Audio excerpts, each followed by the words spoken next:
Hey, Three Crosses family, welcome back to the podcast. Pastor AJ here. I oversee life groups and discipleship here at Three Crosses, and today we are continuing our message series on the Sermon on the Mount.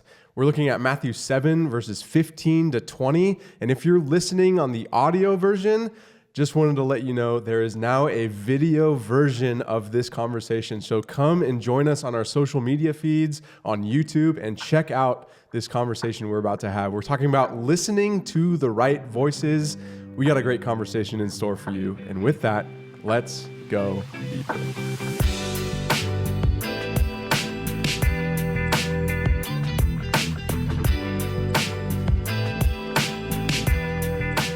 Well, joining us to talk about listening to the right voices in Matthew 7 is none other than Pattie Krohn. Mrs. Pattie Krohn, welcome to the podcast and welcome to the video podcast at that. Yeah, I was telling you earlier, I was kind of hoping the video would start next week, not last week, but here we are. Yeah, there's a little bit of elevated pressure with the cameras in front of you. Just a little bit. I'm just going to pretend you're not there. Pretend we're in the office, just having another conversation. It's going to be great. Yeah. So to begin with, let's look at the context a little bit, because we've seen so many ethical teachings up to this point in the Sermon on the Mount. We've seen the Beatitudes at the beginning. We've seen all these different case studies, these commands to not do it this way, to do it this way. And then we've been kind of ramping up to this end point here, getting closer to the end of the Sermon on the Mount. In Matthew 7, verses 15 to 20, that's the section we're looking at today. And it opens with an interesting phrase: watch out for false prophets. Now, it's a word that we don't typically use all that much, false prophets, and yet Jesus goes there. He goes directly there. And we're going to spend a lot of time in this episode talking about who they are, what their message is, how we identify them. But I'm wondering, given the context of the Sermon on the Mount, why do you think he would bring up this topic of false prophets? And I know we talked behind the scenes about this idea of Christian vulnerability being at the center of this conversation. So could you help us unpack that a little bit more? I think as I was thinking through the passage and asking the Lord, okay, what if this wasn't in the Sermon on the Mount? And that's always a question I start when I start the process of study. What would be missing? And so that's kind of what led to this idea of, wow, we are a vulnerable people. You know, the Sermon on the Mount from the very beginning starts off with the vulnerable. Jesus sets on a mountain to open his mouth and speak, and he has just done all this healing. He's restored people. He's cast out demons. He's surrounded by what the culture, Dallas Willard calls the spiritual zeros. And he's teaching his disciples, identifying the vulnerable and saying, blessed are the poor in spirit. Blessed are the meek. Blessed are the merciful. And so Jesus is speaking to the vulnerable, and he's identifying vulnerability as this kingdom principle, this kingdom inheritance. They and they alone will inherit the kingdom. So there's something about vulnerability. And so from the very moment Jesus speaks, he's asking us, if we're going to enter the kingdom of God, to be vulnerable to God first. This poverty of spirit is, I'm going to acknowledge before God, I am utterly dependent upon you, hopeless and helpless. My soul is sin sick apart from your work of grace. We're going to be meek, which means we're going to let God be our defender. We're going to mourn over our sin. I mean, anybody who's mourned over their own sin knows vulnerability. But he doesn't stop there. He just continues with this practicing our righteousness before God alone. That's a vulnerability. You know, only God knows the content of my heart. I don't get the affirmation of others. And then praying to him alone, trusting him for our daily bread. But he also, the kingdom life calls us to a vulnerability to each other. This forgiveness of our enemies, this not retaliating, dealing with lust and anger in a way that is radical, you know, gouging out eyes. That's a vulnerability too, to put ourselves in a place of trusting Jesus, that his hard way leads to life.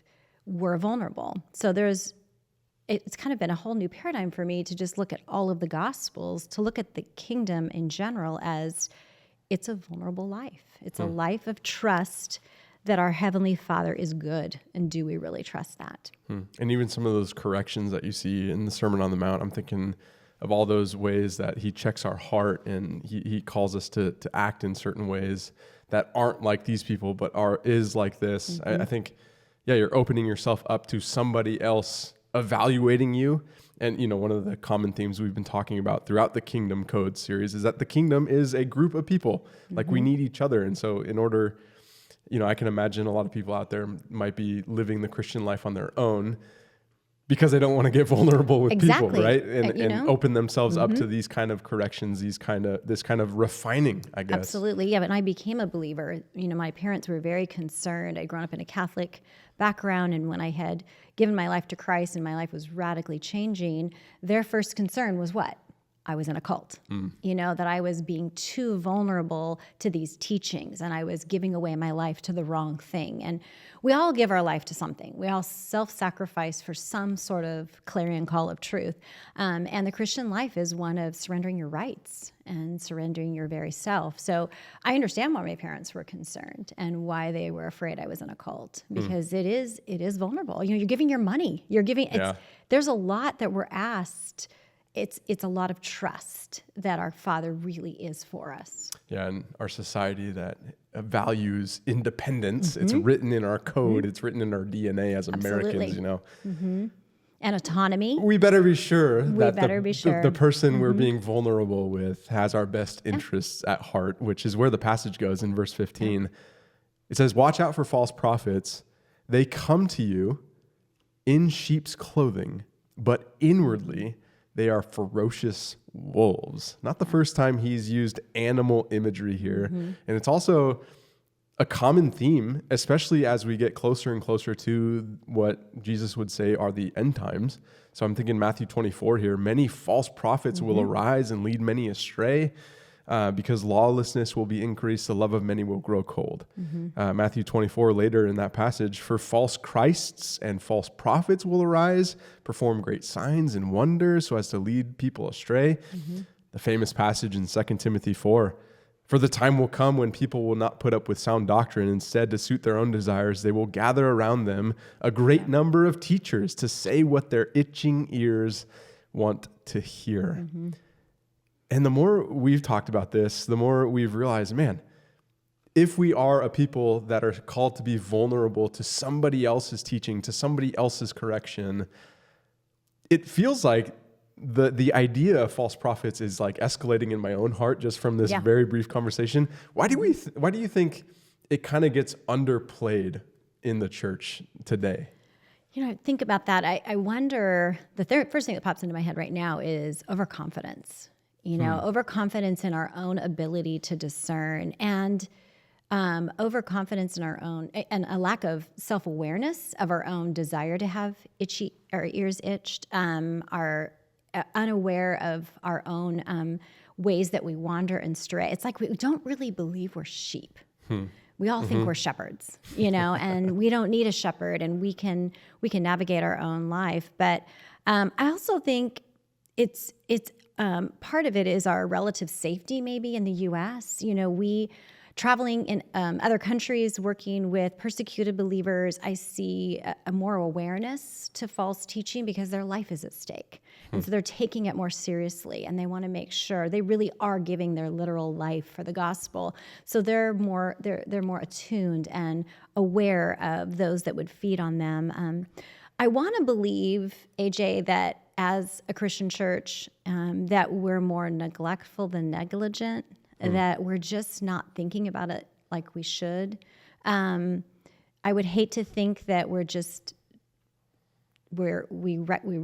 not wanting to call this out because we want to be liked, or that we want as a contemporary church to be enough palatable to the world, that we're neglectful. I want to believe, and I hope that it's not bowing down to a pluralistic culture of autonomy and you get to do you and we get to do me, and there's room on Jesus's path and through his gate for all of us to make our own choices.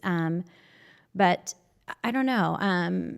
I think much of what the world hates about Christians is actually what's false, though. So I think if we were to lean into our distinctiveness and be aware of false teaching and call it out and truly become kingdom people in how we live and how we love, I think the world would actually be more drawn to Christianity than hate it. So, I mean, that's a whole other topic of how much the hypocrisy and false teaching in the church is really responsible for a lot of the controversy in the church. But back to your question, I don't know. I wonder if it's just a multiple factors.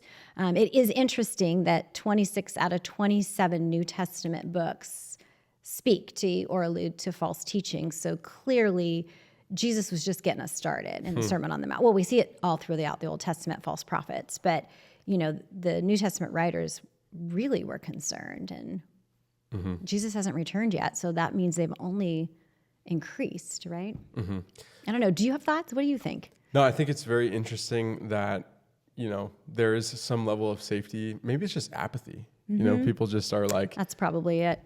I don't know how much teaching actually affects my midweek life.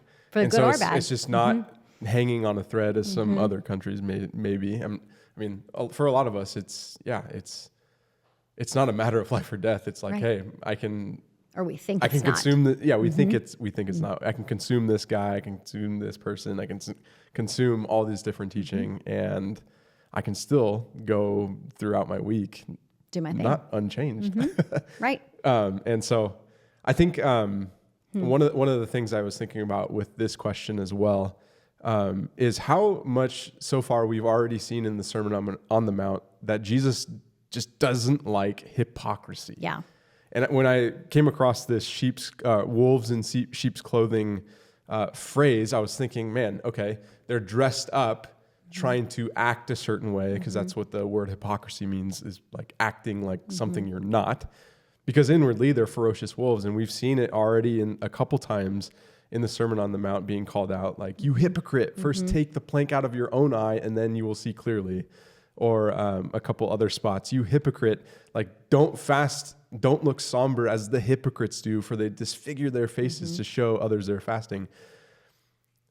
It seems like Jesus is really passionate about people that are doing one thing and living some sort of inward rebellion in another breath or whatever they're doing. So how does hypocrisy exactly fit into this conversation? Like, it seems like these false prophets are a little bit more difficult to identify. So help us understand the conversation around hypocrisy when we think about false prophets. Oh, it's interesting to think about how much Jesus is angry with hypocrisy and the reality of it being a matter of life and death. And I think back to even the earlier question of apathy, are we as diligent and careful and watchful? Because this hypocrisy is presenting a false gospel. And so people are missing who Jesus is. And so, I don't know if that answers your question. I mean, I don't know how you would answer that question. It is an interesting piece. It's like, has he been preparing us for this verse 15 by alluding to the ways in which we fall into hypocritical behavior, but he's differentiating a true hypocrite, a wolf in a sheep clothing, from hypocritical behavior, and saying, make sure none of your behavior is even close to what a false teacher is, because a lot's at stake with false teaching. Yeah, I think probably people listening right now are like, well, if we defined what a false teacher was, maybe it might be easier to have this conversation. But I think it's interesting how, Jesus kind of goes for it and saying, watch out for false prophets before we even know what a false prophet is. But eventually he does get there. So we get there in verse 16 through 20, really. And this passage is broken down in pretty unique ways, because we see that the first line of verse 16 and the last line in verse 20, they match. And basically, as you work your way in, it gets like more and more connected and important. So what I'm going to do is read verse 16 and also verse 20 and show you guys the similarities here. By their fruit, you will recognize them. Verse 16a. Verse 20, thus, by their fruit, you will recognize them.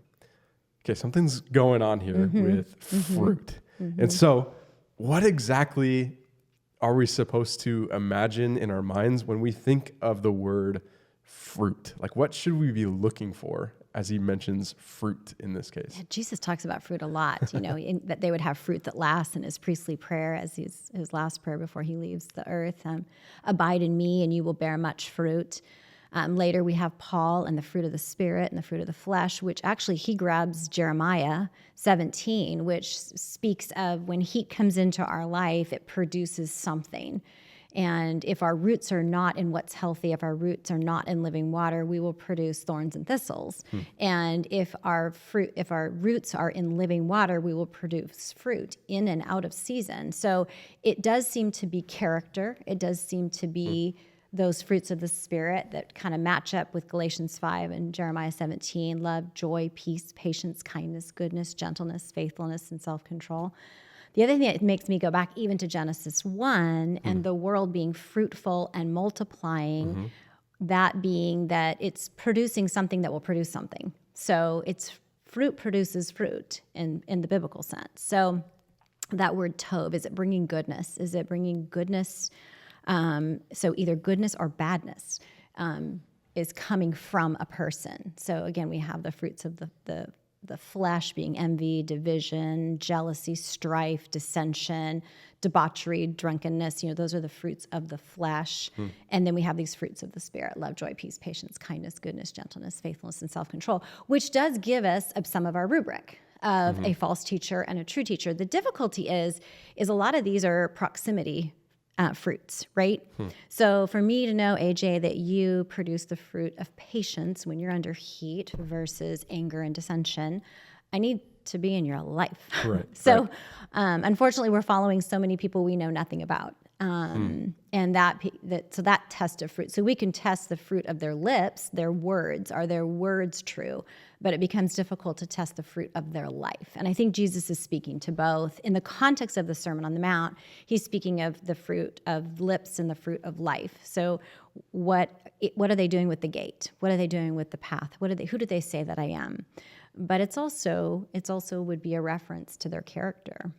Because we see that they're ravenous wolves. They're wanting to take advantage of you. There's some way in which they're trying to feed on us instead of feed us. So that's part of that fruit of the flesh, the greed, that kind of thing. Yeah, I wonder if there's like a duration of time at play too. Because For sure. I wonder how many people are out there thinking, okay, I've experienced some weird things with Christians because sometimes those fruits of the Spirit, love, joy, peace, patience, especially love. I want to single in on love here. That can sometimes hurt. And right off the bat, I'm not sure if it's good fruit or not. Right. Is it coming from a loving heart? So what would you say to those people that are still trying to figure out, is it fruit that's coming from a good tree or bad tree? And I guess we'll get to that rubric in a little bit, but talk to us about how does this play out over time? Well, you mean in the person or in the response? I mean, yeah, in the response, I would say. Okay, so I would look at followers to me make a big difference, because if I'm listening to someone, a teacher of some sort, what's happening in my soul? Is it feeding my ego or is it feeding my soul? Is it going after what I want to hear that makes me feel good about me apart from even Christ? Or is it actually soothing my soul? And that's where biblical love comes in, right? Because the fruit of love would be self-sacrifice for the good of another. So we all know this as parents. We will sacrifice ourselves for the good of our child. It's not you get to do whatever you want. That's not what love is. Love isn't affirmation and acceptance. It's better than unconditional. Love says, I love you, I accept you as you are, but I am moving towards you becoming more like Jesus. So I think the fruit of the actual teacher can take time to ripen, right? You and I talked about an example, and I think I shared it in the message about I've been teaching for 20 years, and I had somebody reach out and want a series I had done on the book of Job, and it was a long time ago. And so while there was recordings of it, I decided I better listen carefully before I let anybody else listen to this, because I had just begun more of a teaching ministry. And sure enough, I listened to it and I didn't give it to anybody. It wasn't so much false as much as it was missing a lot of truth. So I wasn't a false teacher. I wasn't trying to feed on somebody. I wasn't a wolf in a sheep clothing, but my fruit was not ripening yet. The fruit of my teaching was developing. It's not there yet. So we have to be careful that not everything that's taught wrong means the person's a false teacher. That's where the hypocrisy comes in. What is their motivation? What kind of fruits of their life do you see? Are they there to feed on you? Are you there to make them feel good? Or are they there to sacrifice themselves for you? So is that kind of the question you're asking? Yeah, because I guess fruit for me is just kind of like not completely obvious until you start to see it play out. Yeah. So it's like the time factor is like you might hear a teaching, but then you start seeing the inner workings of what's going on around that person, or like you said, the followers, and you start to question, you know. And we've been pointing to this early Christian teaching called the Didache, and in the Didache they talk a lot about false prophets, and I have some passages highlighted in Didache 11. It talks about false prophets. If he stays 3 days, he's a false prophet. So if he overstays his welcome, if he asks for money, he is a false prophet. Except have the behavior of the Lord. From his behavior, then the false prophet and the true prophet shall be known. If he orders a meal in the spirit, and he shall eat of it, otherwise he is a false prophet. So a lot of weird kind of rubrics going on. And this, I guess, is where we'll go eventually. Trust me, we'll get there at the end. We want to save the rubric to the end. But it's very interesting because the results of identifying a false prophet seems to get escalated here. So as we look at the connecting passages here in 16b, do people pick grapes from thorn bushes or figs from thistles? The matching one in 19, every tree that does not bear good fruit is cut down and thrown into the fire. So it seems like Jesus is just continuing to escalate tension. We saw last week how there's one wide and easy path that leads to destruction. We see here a tree that doesn't bear good fruit, it's cut down, it's thrown into the fire. And there's a lot of eschatological end times punishment language going on. This leads me to my skeptic question. Okay. Because anytime you bring up destruction, eternal fire, hell, you're going to get a lot of skeptic questions. In this case, I see there's a confusion between a grape tree or vine and thorn bushes, figs and thistles. I'm not exactly like a gardener, so I'm probably not the foremost expert on these things. But I'm wondering if people might read that passage and be like, well, God, why did in fact you create me this way as a thorn bush or a thistle? Like, why couldn't I be a grapevine? Why couldn't I be a fig tree? And yet in your sovereignty, you decided to make me a thorn bush or a thistle. Or maybe another possible read is, maybe it's these thorn bushes are surrounding you. Like we've read parables of how thorns and thistles surround the seed that falls into the dirt. And so it almost feels like the skeptic is coming at this and saying, I'm being punished for something that I am not in control of.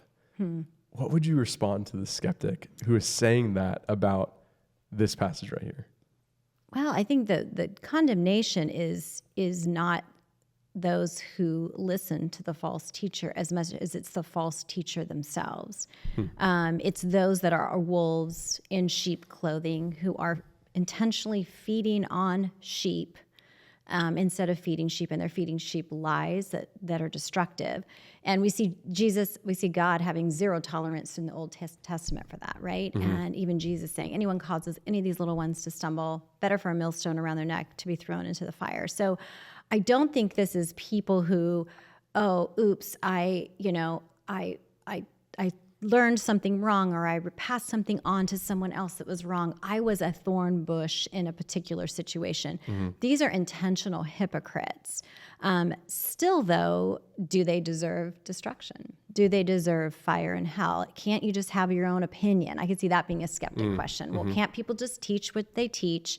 And why would Jesus send them to hell? And it's interesting to think about. The reality is that because we brought the thorns and the thistles into the world, going back to Genesis and the initial rebellion of our father and mother, Adam and Eve, we brought the thorn and thistles. And that's what we actually should be, apart from God's grace, is we would all be false teachers and we would all be on a pathway to hell. But God in his grace chases them out of the garden and goes with them, right? And we see the whole story of God's word of being one where he is pursuing a people ultimately at the cost of his own life. And so the miraculous part of this is that we can actually produce fruit, any of us, right? That I could actually produce grape, that I could actually produce a fig because I can abide now in Jesus. I can be rescued from the path of hell and destruction by faith in Jesus. And then in his life, abiding in him, I actually, as a teacher, you as a pastor, we actually get to produce fruit. So I kind of look at it the other way of like, well, we're all on this highway to hell, this wide path because of the sin nature within us. And yet God is unwilling to let us go. And it's fascinating, Matthew 25 and one of Jesus's end time parables where he talks about death and destruction. It's the sheep and the goats. It's, kind of the Lord we're going to have next week. You thought you were doing all these things, but you neglected me, and you're not my true sheep, you're goats. And he basically says, depart from me, and sends them into eternity of destruction that was prepared for the devil. So even in that we know, and from Ezekiel we know, God doesn't want any to perish. He takes no delight in the wicked. Not even a false teacher does he take delight in seeing their destruction.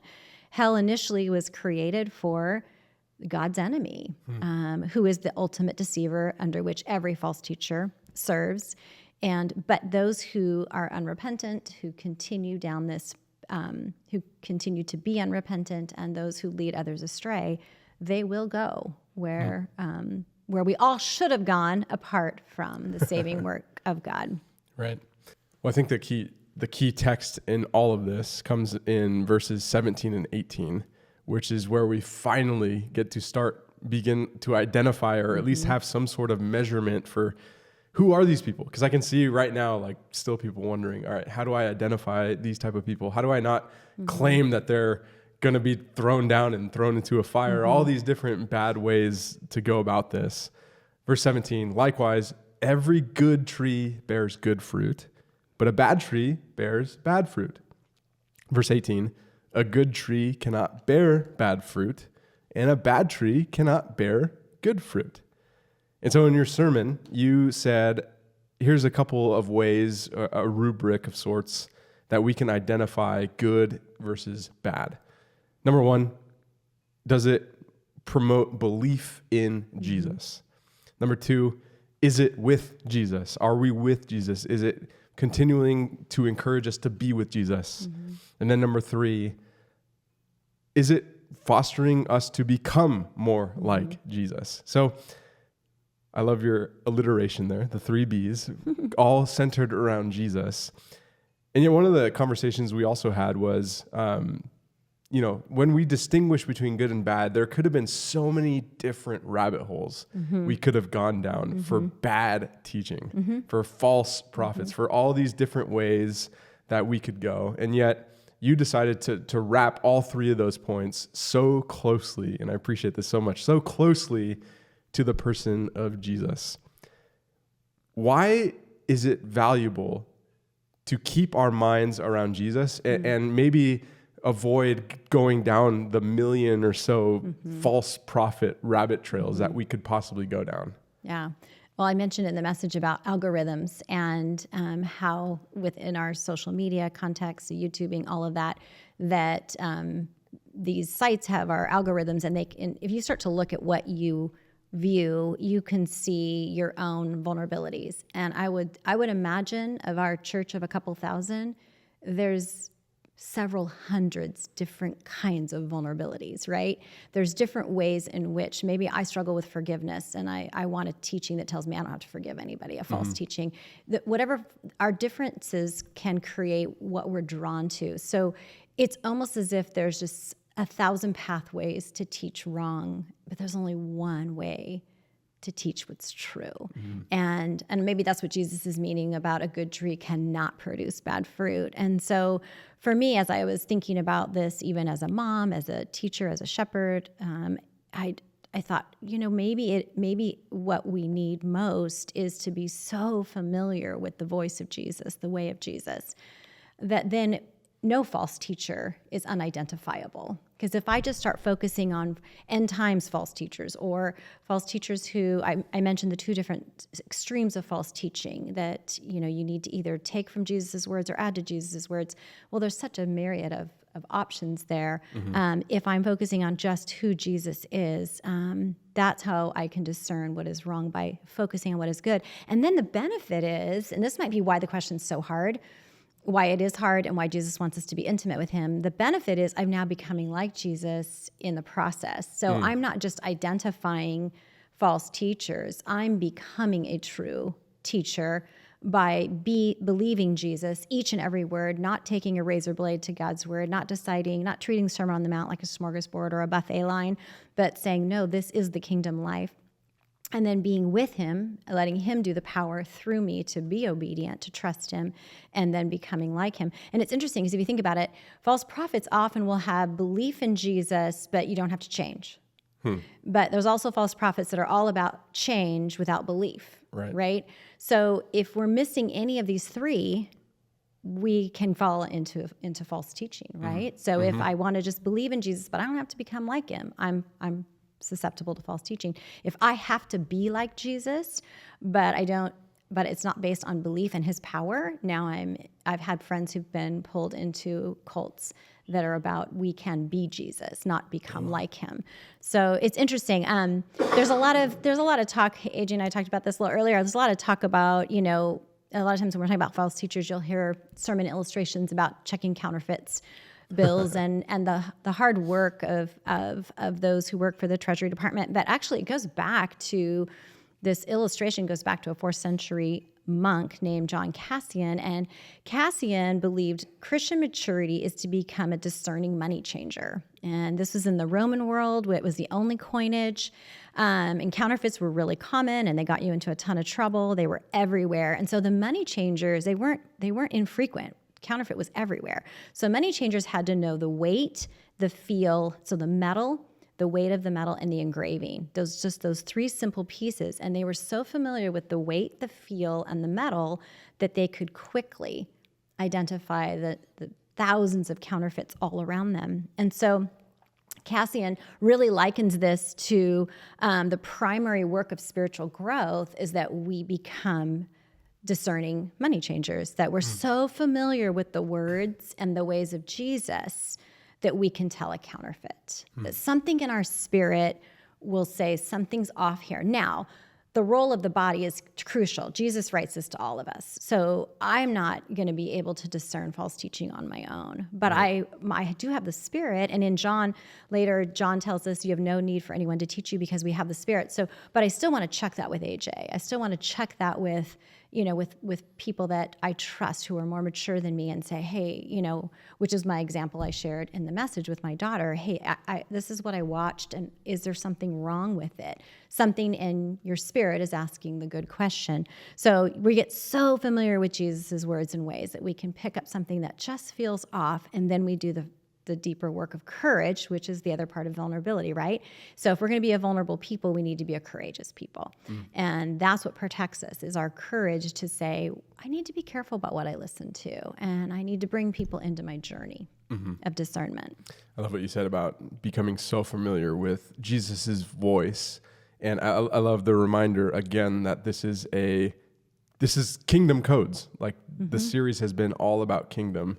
And so I'm imagining on this final question, you could theoretically imagine a community of individuals running around saying, false teacher, false prophet. Oh, we have like it. I have the rubric now, and you're not making me believe Jesus, be with Jesus, or become like Jesus. False prophet, all over the place. And so we have this teaching here that seems very important, that preys on our vulnerabilities. We have I think recall back to Austin Payne's message about judgment and the ability to discern what's good and bad, and all this different language of trying our best to navigate the world of teaching, which you go on, any online site, media, Amazon, whatever, books, so many different teachings. Voices. And here we are trying to navigate everything. How does the kingdom community help us navigate that well? Because I know you were pressing into that a little bit. I want to ask you to dive deeper into how does being connected to a community help us actually apply this teaching? Oh, it's critical. I think that's, we know that Satan is a roaring lion looking for someone to devour. There's that isolation, and Proverbs says he who isolates strikes out against wisdom. Anytime we're alone, we are in an echo chamber of our own voices, right? And I used to tell my kids all the time, your voice is the most dangerous voice of all. You don't need a false teacher, because we do lie to ourselves in many different ways. And so it's critical that we are in this together, that we're protecting each other, that we're providing good teaching for one another. I love that this church is committed to that we have elders who are protecting, pastoral elders and governing elders who are watching for these things. We need each other to discern and to be vulnerable with each other in the discerning process.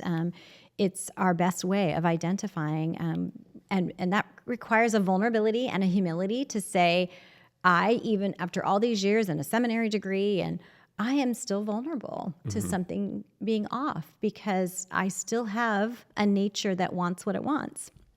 And so I invite people into my world all the time. And but how beautiful, because if we're in it together, we get to mature together. How beautiful would it be for the community of Three Crosses that we become a people who believe Jesus, who are with Jesus, who are becoming like Jesus? I think what would happen then is we would identify false teachers weeping rather than yelling. We would condemn teachings, but we would not condemn people, because that was Jesus, right? There were certain hypocrites he called out as condemnable, but for the most part, he was gracious with those who were susceptible to any false teaching, and he wooed them back into truth. And so we need to be on alert for each other as well. Yeah, I can imagine that being really critical, especially in passages like these of, hey, if you sense something's wrong, going in and checking with a fellow brother or sister in Christ. Absolutely. And checking your own heart. And I think there's a humility in that. There's also a vulnerability.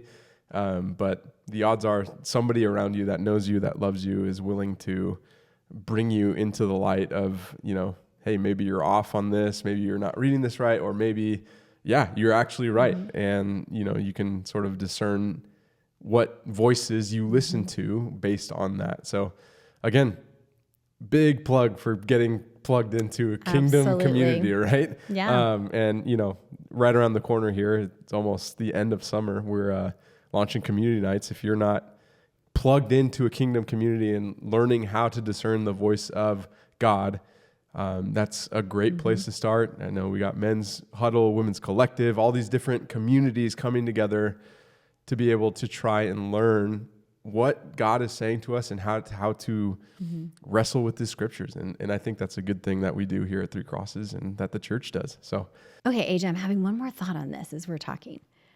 Maybe one question that's been haunting me about this passage is, why is it so hard? Jesus, why not make it easier for us? And maybe it is the community answer. It's if the difficulty binds us to him and it binds us to each other and we find the fullness of life. If it wasn't so hard, I could be on my own, and then I would miss becoming like Jesus. I would miss being with Jesus. I would just believe him, and then I'd be off on my own. But, we teach our kids to walk, not to run away from us. We teach our kids to walk with us. And so as Jesus is helping us discern, he wants us to walk with him, and he wants us to walk with each other. And maybe that's why it's hard. So then it's a good hard. There's a good hard. One last point, from the Austin Payne episode at the very end, we've been tracking a little theory and, how it's connected to the Beatitudes at the beginning. Yeah. And I just always think of blessed are the peacemakers, the fruit of the Spirit, love, joy, peace, for they will be called children of God. That's the next one in the line of Beatitudes. And you'll notice we're almost done with the Beatitudes.